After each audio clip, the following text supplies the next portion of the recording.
Hi everyone, in front of me I've got a ZTE Blade A73 and let me share with you how to add the fingerprint to this device.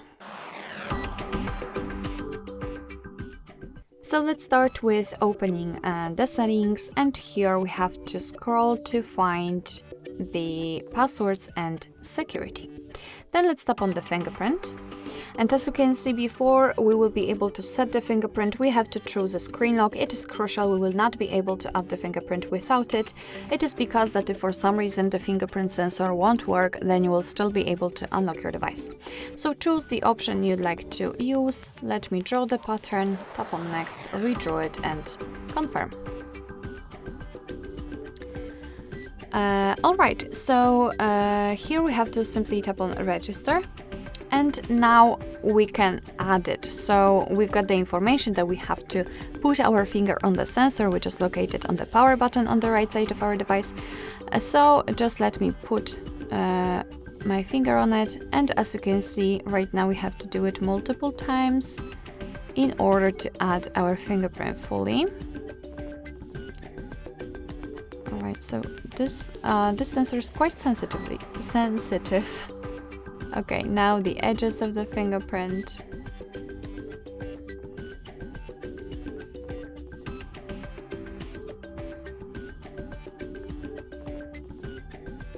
All right, finally we've got our fingerprint added.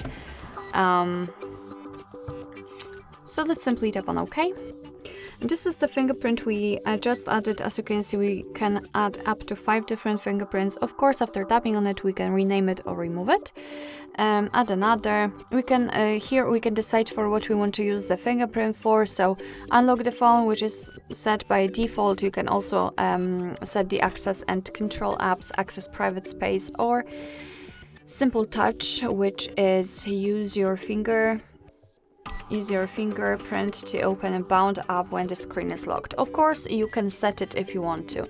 It's up to you. So if you've got a lot of fingerprints added, you can assign one fingerprint to, for example, the camera, the second fingerprint to, for example, messages, the third one to phone, etc. So that's quite cool, really.